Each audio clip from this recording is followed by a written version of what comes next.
Supreme court में एक petition file किया और पिटीशन फाइल करके कहा है कि ये प्लेस ऑफ वर्शिप एक्ट बरकरार रखना चाहिए।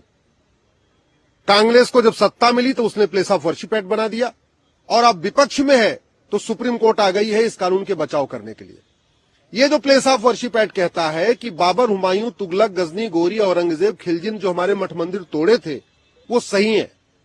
कांग्रेस ने अपनी याचिका में यह भी कहा है कि अगर प्लेस ऑफ वर्शिप एक्ट हटाया गया तो देश की एकता अखंडता खतरे में हो जाएगी। इसका मतलब कांग्रेस धमकी दे रही है कि जब तक ये कानून है तब तक तो देश एक रहेगा और कानून हटेगा तो देश के टुकड़े टुकड़े हो जाएंगे। ये कोर्ट को भी धमकी है, सरकार को भी कांग्रेस की धमकी है। हमारा ये कहना है कि ये place of worship act Babur, Humayun, Tughlaq, Ghazni, Ghori के इलीगल काम को लीगलाइज करने के लिए बनाया गया है। ये हमारे राइट टू आइडेंटिटी के खिलाफ है, राइट टू जस्टिस के खिलाफ है, फ्रीडम ऑफ रिलीजन के खिलाफ है, ये राइट टू इक्वलिटी के खिलाफ है।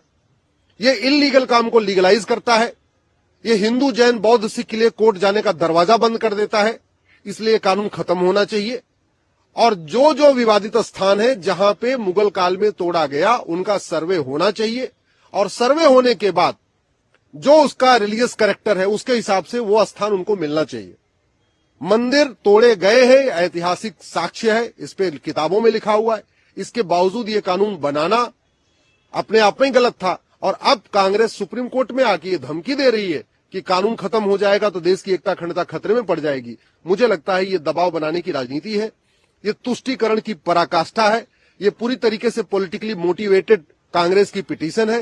केवल उसने अपने वोट बैंक को ध्यान में रखते हुए सुप्रीम कोर्ट मूव किया है क्योंकि दिल्ली का विधानसभा का चुनाव आ रहा है। यहां कई सारे विधानसभाओं में मुस्लिम बड़े इंपॉर्टेंट फैक्टर है, इसलिए कांग्रेस आई है सुप्रीम कोर्ट आके इस पिटीशन का अपनी पिटीशन फाइल किया है और कह रही है कि नहीं, place of worship act continue रहना चाहिए।